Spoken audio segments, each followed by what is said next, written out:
I had an idea for a comment I wanted to make about a theological topic that I thought would be interesting to everybody.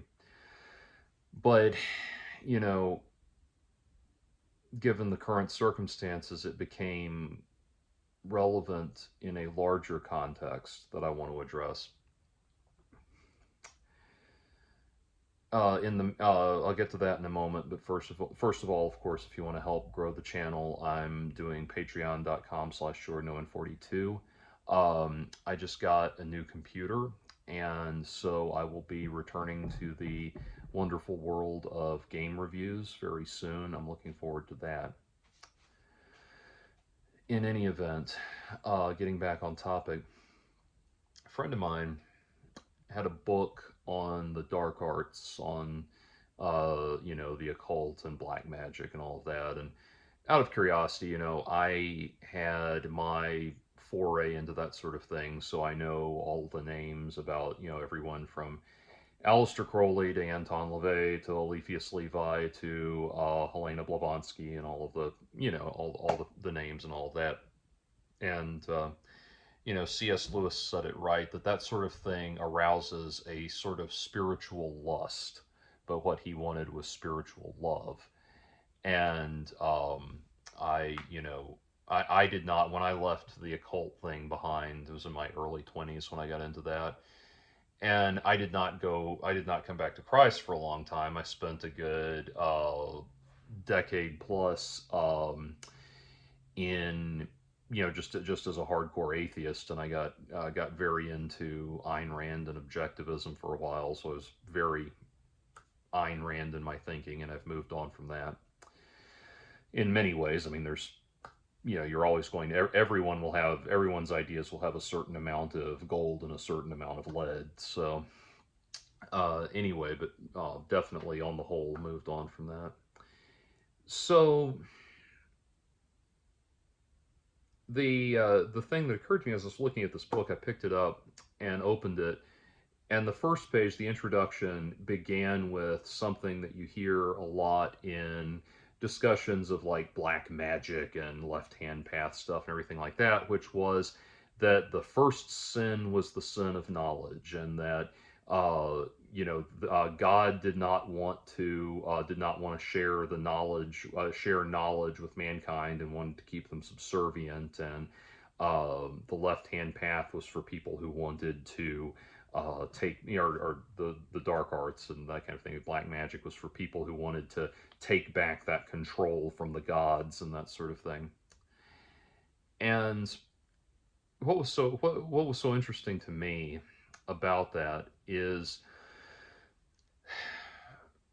people assume that what's being described there is kind of like just I don't know, sort of agency, that what God was. Now, understand, I'm not someone who believes in a literal Garden of Eden, but I do think it's an apt metaphor for man's fundamental disconnect from God and for the relationship that has to be restored. And uh, you think about that, and people think that what was really being denied was like agency, like you were being kept as a robot, as a perpetual child, perpetual infant in the Garden of Eden, and then bravely this, the snake or the devil or however you want to look at it, came along and showed you the what, showed you the truth and all of that, things like that. That's the idea. And I think they really don't get at the heart of they don't get at the heart of it. And I found that so many dissenting voices with regards to theology, with regards to Christian theology, very often try to negotiate the whole thing like it's like they're trying to adjudicate a poorly written contract that they want to get out of or something like that, and not try to understand it as something that would be profoundly beneficial to them if they took the time to really work with it and develop it. And so in that regard, when we come back, and I say that as I say that, it's kind of like I saw a video recently. I might do a commentary on this video, but it was prayers. I think it was 8 prayers you never hear Christians praying, and one of them was, why don't Christians pray to God to pray for God to destroy hell? And it's like, okay, it's basically like that would be tantamount to asking God, please make my actions have no consequences. I mean, that's ridiculous. Part of the goal of walking the Christian path is learning how to take responsibility for your actions and take control of your life in a proactive and positive way. And so, coming back to that Garden of Eden metaphor and the sin of knowledge, and now we're going to crack open the truth, and in this very Promethean way steal fire from the gods and all of that. So here's the thing that I come back to. What it immediately made me think of was this it was this fear of flying video that I watched. Years and years ago, about a decade ago, I was in a spot where I was having to do a lot of flying for work.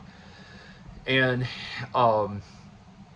I did not, I was just morbidly afraid of flying, and I still don't relish it, but I was able to, put my mind at ease to where I could fly without a lot of anxiety, without a lot of anxiety around it, because I watched these videos, and the Virgin Atlantic actually has a fear of flying course you can take that is so effective. All I had to do was watch the videos advertising it, and I felt better.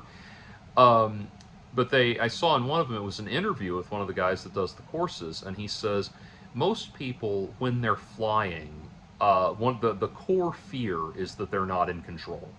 If you get them to admit what they're scared of, at bottom it's, I'm not in control. I have to give control to someone else. And the answer to that, the way they address that, is they say, oh, in that case, would you feel better if the pilot gave control of the plane to you? No, of course, if you're not a pilot yourself, then no, that's an extremely daunting and even terrifying proposition. And what would you do immediately when you were put, and I'm tying this back into the theology now, what would you do immediately when you were put in the cockpit, put in that position? You would turn to the pilot and say, what do I do? And that's essentially the position we find ourselves in the fallen state. Because you have to understand, it was not just personal agency and the capacity for personal fulfillment and personal growth that was being kept back from man in the Garden of Eden. It was the knowledge of good and evil, the knowledge of the entire intricate workings of human existence, of existence in general, how all of it fits together, the entirety of it, because human beings were not ready to take the wheel. We are not gods.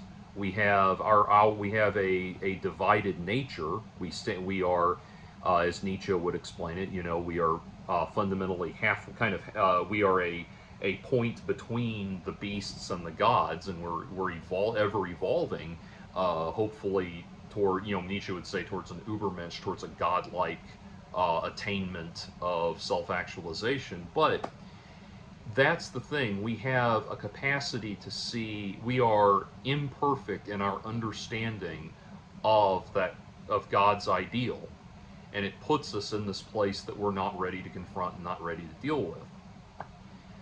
And it is not supposed to seem like a denial of freedom or a denial of agency that we are told now, we were not supposed to have this knowledge, and now we have to fundamentally relearn to trust God, to put things back in God's hands.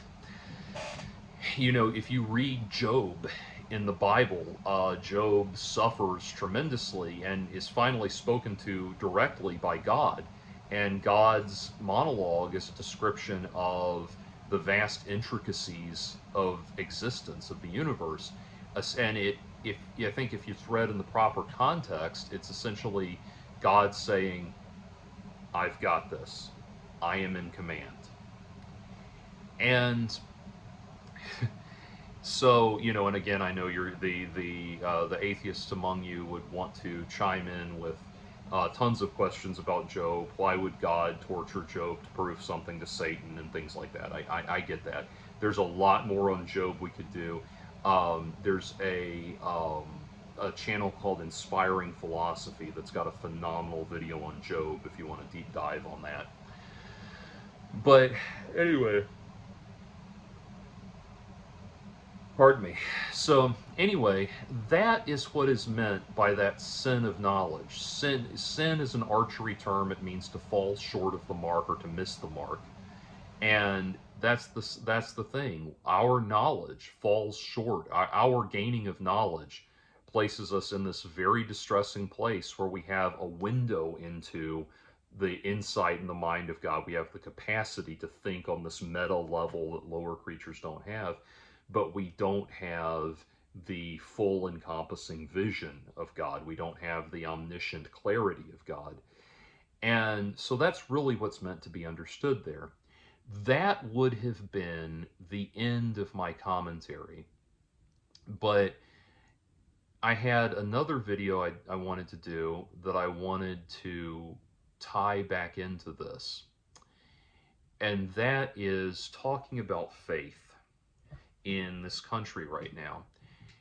I've been putting space between my videos lately. One, just because I've been busy and I've been dealing with things in my own life. But two, because I don't want to just be, I am not someone like a Brian Tyler Cohen or a David Pacman or something that's one of these daily news commentators, just hatchet men in the commentary on Trump and things like that.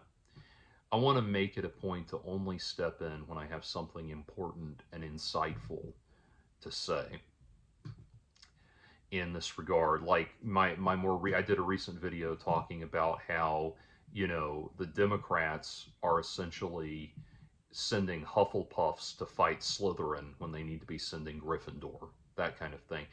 Things that could offer a little bit of clarity and insight that way.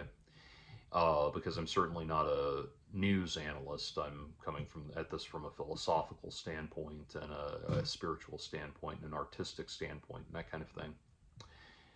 But as I think about it, and as I think about the current situation, someone who introduced himself to me as one of my regular viewers, and I'm not going to say his screen name because I believe he used his actual name in it, or it looked like he did. Someone who introduced himself as one of my regular viewers and said I'm one of his favorite YouTubers, said that he could not understand. He was worried about me getting so mentally invested in the Donald Trump situation and suggested that I try to adopt a Zen mindset about it. That just kind of, I think he just meant kind of let go, say la-di-da, come what may, have a kind of laissez-faire attitude about the whole thing. And then he went on to say that he didn't understand how I could think that Donald Trump was, to use his words, quantifiably different from the Democrats. And that I got that comment, I think, 2 weeks ago at this point, and it has lived rent-free in my head ever since, because I am flummoxed at this point. I am dumbfounded that you could possibly, if you are coming to my channel, I would hope you are doing so because you are someone who values intellectual commentary and a vigorous discussion of ideas and that sort of thing. And I started to respond to it in a far more heated way on a couple of occasions, but I stopped myself because I didn't want to be, putting myself in that mindset. If you cannot tell the difference between Donald Trump and the Democrats, I don't know that there's anything at this point. At this point, don't get me wrong. 2016, I voted for Gary Johnson because I bought the bullshit that that Trump and Hillary were supposed to be like two sides of the same coin, or Trump was business corruption and Hillary was Washington corruption. So I voted for Gary Johnson, throwing my vote away. I bought that bullshit. But now, after living through the first Trump presidency and then now I am completely flummoxed as to how you can say that. We have a president who is currently defying an order from the Supreme Court to return a wrongfully extradited man who is currently rotting in a maximum security El Salvador prison. When the president of that country came and met with the current president, he stood there with the president of El Salvador and joked, saying, "You need to build more prisons for us because we're going to start sending you the homegrown ones too." And I know you don't understand why that's a problem. Amazingly, I keep running into these people who just slept through civics class, I guess. I guess they just don't understand. Like, you're going to come in and say, "Oh, he's only talking about sending the worst, most horrible people. None of us decent people have to worry about." No, we all have to worry about that. Because if they can void the rights of prisoners, they can void the rights of the rest of us too. It's never okay when people's rights are being violated in that way, even if the person is vile, even if the person is a loathsome human being. You have to remember and this is not Godwin's law at all. We are talking about these kind of comparisons in a very real way now. When the Nazis first introduced their genocidal programs, they first targeted the mentally ill and the infirm and started touting such euthanasia programs and eugenics programs as being benevolent towards such people. People don't just show up and say, "Hi, we'd like to fuck everything up for you and everybody else." They always couch it in the most desirable sounding language. Now, that alone, but if that weren't enough, that same president is actively engaged in lawsuits against news outlets that he feels do not portray him correctly. It is extraordinary to me. I could go on, but it is deeply upsetting to me to think about what this president is like and what he's doing. This is, without question, the worst president that we have ever had in U.S. history, and there is a very realistic possibility that he may be our last one. And if you can't understand that, there is nothing I can say that will get anything across to you. You need to seriously look within yourself. And that's what I want to get to next. You need to look within yourself and see where this is coming from, because the next thing that this person said was they went on and said, "Well, do you think that the Democrats and the people who are in power, do you think they really want to help you, and that kind of thing?" And said the Democrats have had all this time to help people and they never have. That's because they've been stymied every step of the way by a group of people called the Republicans, who have convinced a large number of people that apparently the only valid courses of action, as the Republicans have it, is something that hurts everybody, or hurts a large number of people, and makes everybody have to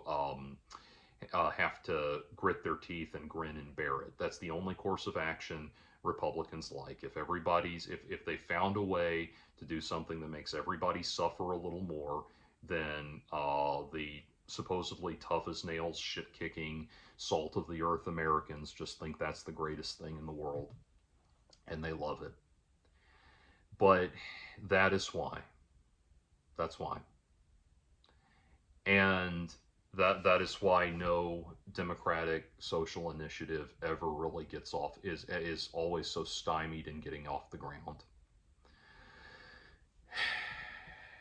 And so, I mean, God, it's amazing that you don't understand it. These people are actively raping you. These people are actively fucking you in the ass, and they've convinced you that using lubricant would be socialism. But here's the thing, that whole thing about, oh, all the people in power, oh, they're all just they're all just power hungry, self-interested, power hungry people that are don't care about us. They're doing whatever they have to do to claw their way to the top and fuck everybody over. I want you to stop and think about something. The only people who benefit from that are the people who are really and truly trying to claw their way to the top and fuck everybody over in the process. I know a journalist. Not gonna. I won't. I won't say his name because I know for at least a time he was in some agreement with the person I'm about to talk about, and I don't know where he stands on the issue now. But I knew a man who interviewed Tom Metzger years ago. Tom Metzger, if you don't know, while he was still alive, he was a notorious neo-Nazi, white supremacist, and white separatist. He started a website, or started an organization called WAR, which stood for White Aryan Resistance, and he had a program on talk show on public access decades ago called Race and Reason. Notorious racist and racial agitator and all of that, and not even in the sense of being a genteel and soft-spoken person like Jared Taylor. He was a really brutal person. This person that I knew interviewed Tom Metzger decades ago and said, so you don't believe in equality, do you? And Tom Metzger immediately responded that no, he didn't, and neither did anybody in charge. He said, do you think the people that run this country consider themselves your equals? I want you to stop and think about something for a minute. Think about the fact that the people who make arguments like that, the people who make those kind of arguments, seem to always come from one side with one branch with one agenda. It seems like the people who want you, who are the most invested in having you take on that attitude, the one this person described and the one I just described Tom Metzger giving to this person I knew,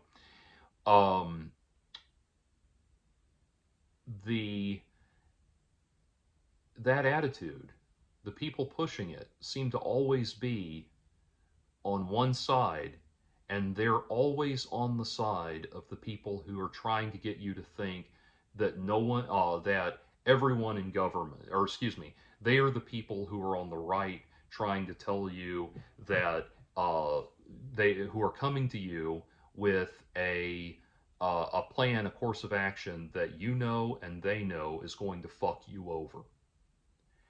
And their selling point on that is don't kid yourself, you can't trust anybody, and this is going to be like the best possible outcome. And they do so much to teach you not to trust the people that sincerely want to help. The people that are sincerely trying to help and sincerely trying to make a difference. Yes, there are power-mad, Machiavellian people in Washington, no doubt. There are the House of Cards, Kevin Spacey character, Francis Underwood. There are those characters, those people out there, no doubt. but there are also just real people that want to try to help and want to try to make a difference, and everything in their actions and their actions gives you the impression that they're wanting to help. And again, we keep coming back to the Republicans have done everything in their power. Their number one lobbying, or their number one campaign position at bottom has been that anyone who says they want to help you is trying to fuck you over, so you're better off trusting the people that are openly trying to fuck you over. It's kind of like, and the truth of that is borne out when I commented about how Donald Trump had been found guilty of 34 felonies. One of the first responses I got was somebody who said, I don't know, man. I think I'd kind of prefer a convicted felon in the White House than an unconvicted felon. What kind of hot garbage bullshit dumbass idea is that? Like, I need to like consciously step back from hearing something that stupid. It genuinely puts that the famous quote from Billy Madison, from the game show host guy at the end of Billy Madison, you know, what you have just said is one of the most insanely idiotic things I have ever heard. Nowhere in your long rambling response were you anywhere close to anything that could be considered a rational thought.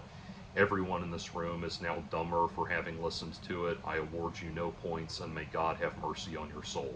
I mean, literally, that is what goes through my head when I hear that. How on earth could anybody, and I don't remember who said that, maybe it's the same person who made this nihilistic comment, I don't know. But how on earth any sane human being could say that they would rather have, that there's a larger preference, a compelling, motivating preference to be had in putting a convicted felon in the White House? The first question you should ask is, do you want a convicted felon in the White House, yes or no? And once you've answered no, like a sane human being, then we can turn and look at who else we have to choose from. And again, that thing, that aggressively marketed propaganda piece, has served only the right wing.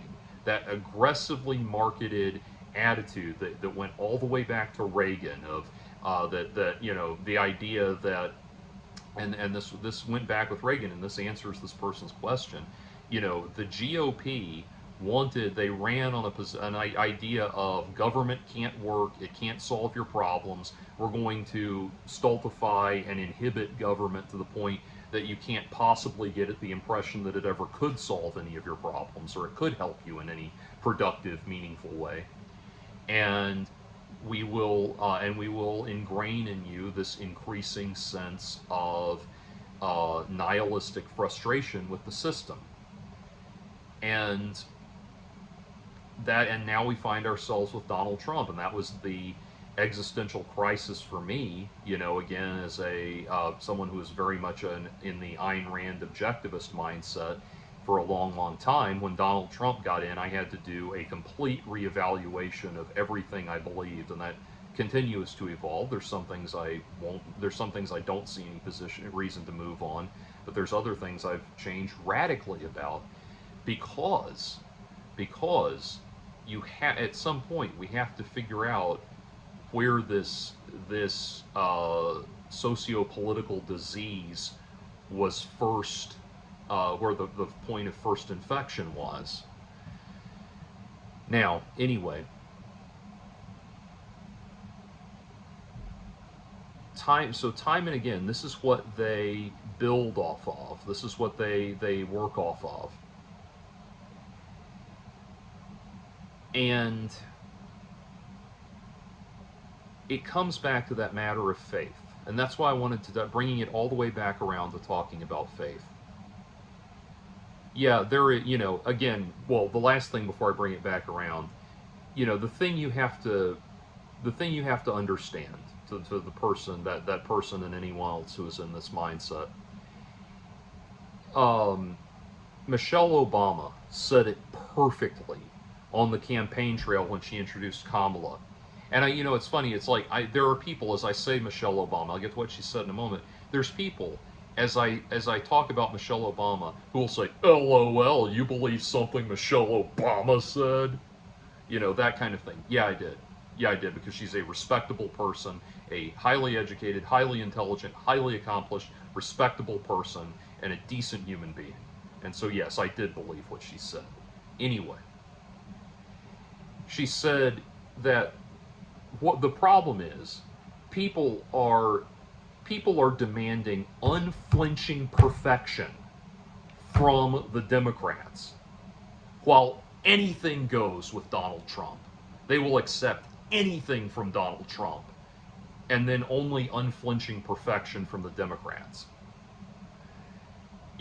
They will accept Elon Musk walking in and saying, "Oh, we're going to make mistakes. We made mistakes with Ebola. I don't think anyone wants to get rid of Ebola. The Ebola protections. Well, we're going to make mistakes, but you'll take blubbering buffoonery like that from Elon Musk and Donald Trump and all these people, because you immediately fall flat at the feet of the people who are openly telling you they're trying to fuck you over.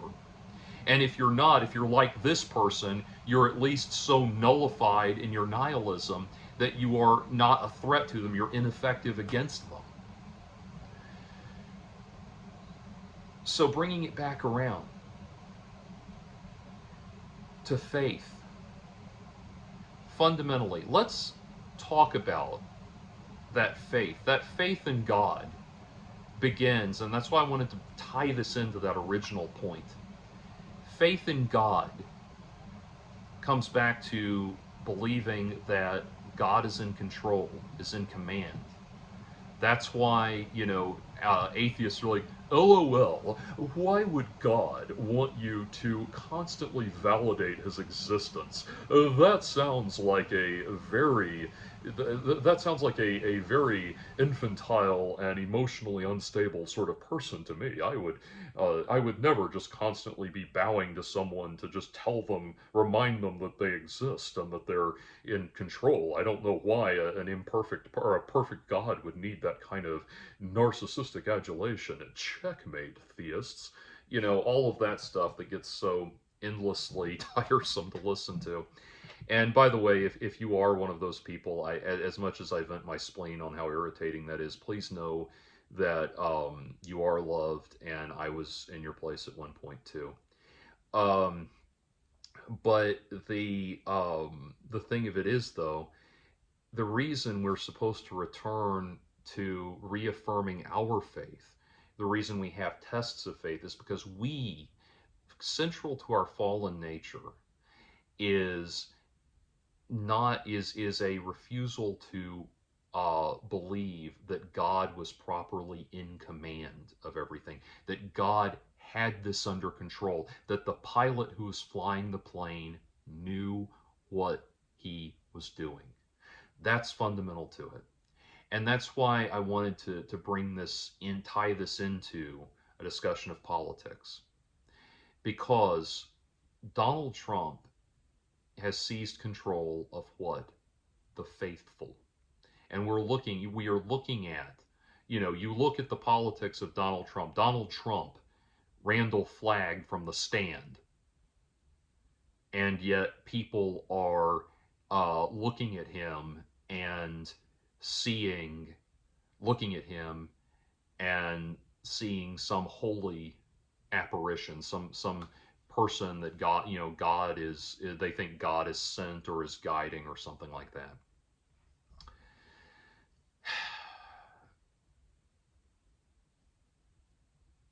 Here's the thing. Think about what we did decades ago, what happened decades ago, and I was on this bandwagon decades ago when it was happening. When the new atheists came along, Richard Dawkins and Sam Harris and Christopher Hitchens and all these guys came along, and um, they started, not just an assault on specifically Christianity, although that was what they laid into heavily, but kind of an assault on the concept of having faith at all. And that's why, if you think about back when South Park did the Go God Go episode, it's a two-part episode that's phenomenal in addressing the new atheist movement and everything. Um, there's a scene at the beginning where Mr. Garrison has gone whole hog on the atheism of Richard Dawkins and is talking now, lecturing the class about how evolution proves that there's not a God. And Stan says, there could still be a God. And he says, what? What did you say? He says, well, can't evolution be the answer to how and not why?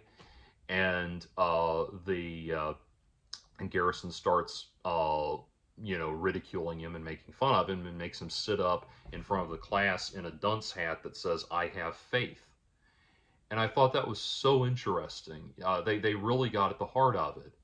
They got at the heart of something that Richard Dawkins and all those folks did not understand, which was faith matters. Your ability to place your trust in a higher cause, a higher power, that matters. When you try to take everything onto your own shoulders at once, things really do start going off the rails. G.K. Chesterton, in his book Orthodoxy, which I'm not going to stand up to grab it, but in his book Orthodoxy, he talked about how people don't go crazy because of,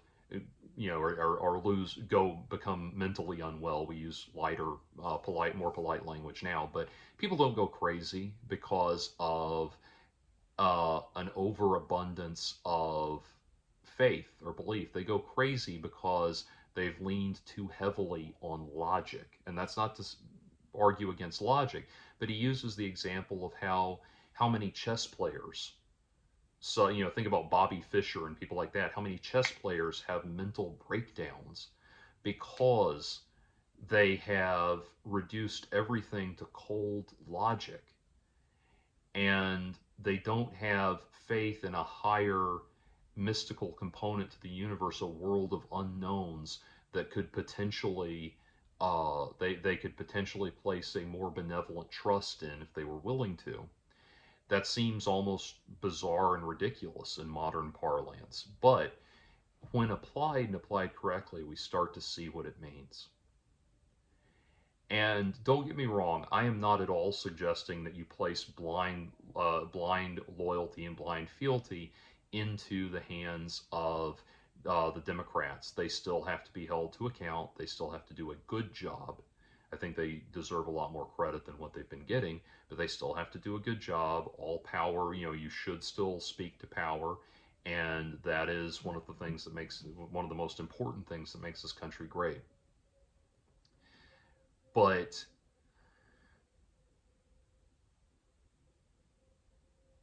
what's happened, the reason Donald Trump has I think one of the big reasons that Donald Trump has so ensnared and so seduced so many people on the right, on the religious right, is because they are people who have faith and who have not been just attacked at the level of the times when they've crossed a line and tried to impose their faith on other people and write their beliefs into the law.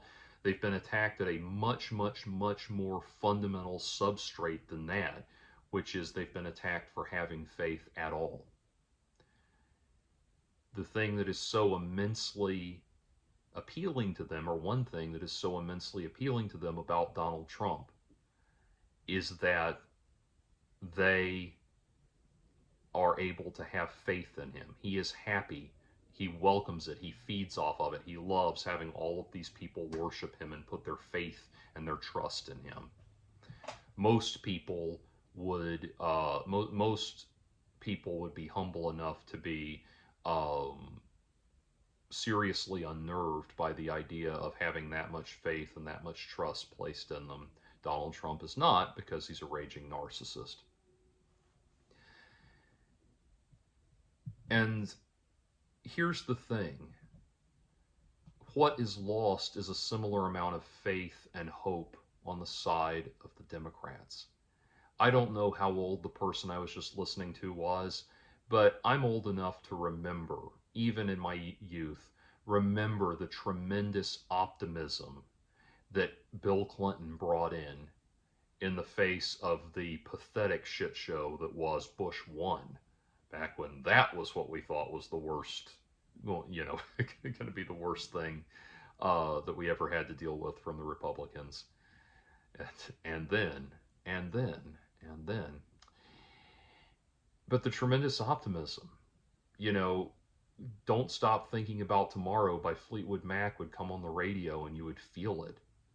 And Clinton brought so much hope and so much optimism, and people placed so much faith in him. And, say what you want about the man, he presided over the longest period of economic growth in U.S. history. And then, I'm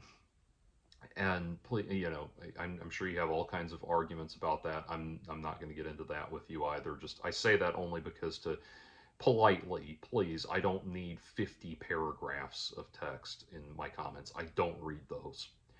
Anyway, then the tremendous hope behind that people place behind Barack Obama. And as Bill Maher, who recently got very, very hornswoggled by Donald Trump, but as Bill Maher put it so bluntly, chocolate Jesus didn't make it rain 20s, and so people lost faith, even though Obama was an excellent president overall, and especially compared to what we had, compared to what we got with Trump. But anyway, people lost the Democrats. What they did lose and what they have to improve upon is that they lost that hope and that optimism. So to that person who came at me and tried to get me to believe that, do you really think all of these Democrats are really working in your favor? I believe that there are those that are. I'm not a fan of Chuck the Cuck Schumer right now, for sure. But I do believe that Bernie Sanders sincerely cares about people at my level. I think AOC does as well.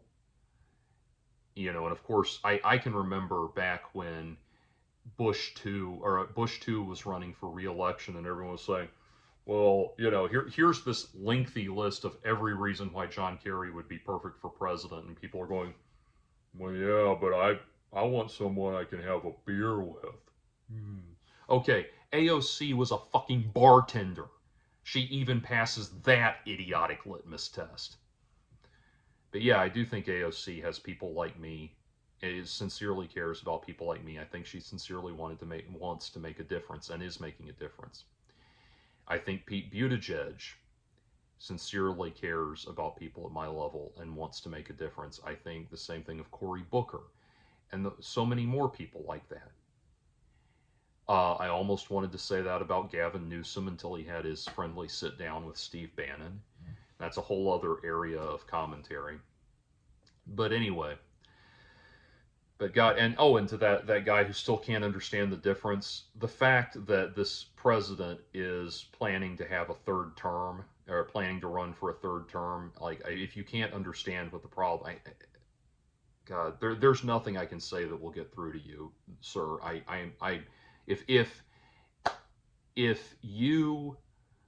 If what you said is true and I am one of your favorite YouTubers, then please let me use whatever tiny modicum of influence I have over your life to make you think for a moment. Whatever respect you have for me, channel that into restoring your faith in the Democratic Party. Because here's the thing, that's where the faith comes in. I'm not embarrassed to say I have faith in Bernie, I have faith in AOC, I have faith in Pete Buttigieg, I have faith in Cory Booker, I have faith in a lot more people that are doing Adam Schiff. I'm very impressed with Adam Schiff right now, and the videos he's putting up on YouTube, he's fighting the good fight, and he's bringing it to us, and he's doing a great job. Yeah, Adam Schiff, I'm glad I remembered that name. Yeah, I have faith in these people. They want to do the right thing. The alternative is a toxic nihilism that allows Trump to further metastasize. So you want me, sir, you want me to do something to improve my mental outlook. It's not a Zen mindset as you described it, which is, this kind of essentially saying la di da. I cannot do it, sir. If you wish to help me, if you truly care about me, understand that I do not have it in me to adopt this state of indifference that you have. I have in the same week, sir, that you sent me that message, one of my friends from high school lost her job at the CDC. I had I had a phone call with my mom where she said we got our Social Security checks this month. I don't like to bring family and personal stuff into it, but I'm telling you that to give you an idea of how dire the situation is. We don't have the luxury of neutrality. You are an ostrich with your head in the sand, sir. Anyway, the way I deal with it, is to have faith. And see, that's why I wanted to bring it into this discussion of God. Because no, I don't have more. I don't put the level of faith in Bernie and AOC and all of these people that I would put in God. That's a very different matter. But fundamentally, what I'm trying to get across to you is about 2 decades ago, we made it very, very taboo and very embarrassing for so-called left-leaning people to have faith. It became very taboo to have faith, and in general, for the right or the left. The right did not give up their faith. They did not move towards atheism. They circled the wagons and rallied even harder around, they went the direction of God's Not Dead and all of that, the God's Not Dead movies and all of that. And the end result was Donald Trump, because the reason they glom on to Donald Trump is, someone famously asked L. Ron Hubbard, what's the secret to success? And he said, a disciple is just an asshole looking for a body. And that's Donald Trump. Donald Trump is that asshole looking for, people to attach himself to, those people. Because he validates the fact that fundamentally they work off of faith. The left has become so devoid of a willingness to embrace faith in anything, faith in God, faith in public institutions, faith in politicians, faith in leaders, faith in anything, faith in culture, faith in humanity. All of this aggressive, empty nihilism has been the order of the day for Democrats, for liberals, for so long that is what they're missing. So yes, I choose to have faith that there are people out there who are looking out for my best interest. That is the job that they took on when they took that is the responsibility that they took on. And if I see a reason not to believe that that person has my best interest at heart, as what happened with Chuck Schumer, I will change my thinking. I'm not an idiot. But I choose to have faith that fundamentally there are people out there that want to fight this fight on my behalf. That is beautiful. That is liberating. And I'm not pathetic or naive for seeing the world that way. So, there you go. We need to start having faith again. Faith is a beautiful thing. And, people are, it was, what's his name? Kyle Kalinske, I think is his name, Secular Talk. He did a thing, and I noticed a thing where he was talking about how AOC is soaring to the top of 2028 presidential nominees, Democratic presidential nominees.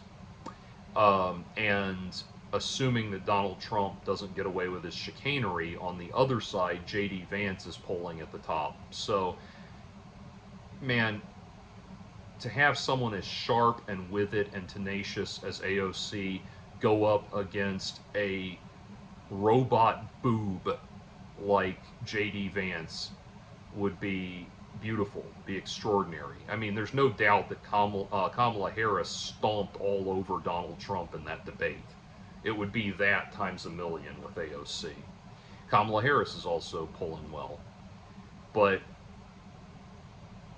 this has got to change. It's got to stop. And that begins with faith. It begins with inviting faith back into our hearts. And I know everything in you is fighting against that desire, that impulse to embrace faith. Everything's fighting against you. And what I would tell you to do, I've been rereading some of C.S. Lewis's works recently. I've been rereading Christianity and the Great Divorce. The Great Divorce. Go read The Great Divorce. That presents such a great argument for faith. But as one of the angels says, like, look, it's just going to hurt for a second. We're going to rip off I think he says rip off the bandage or rip off the Band-Aid. He says it's just going to hurt for a second. We're going to rip it off, and then you will feel so free and so liberated. And that's it.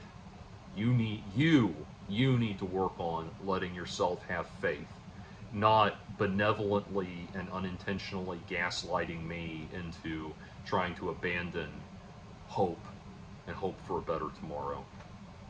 Because we are getting dangerously close to a time where hope for a better tomorrow is the only thing we have.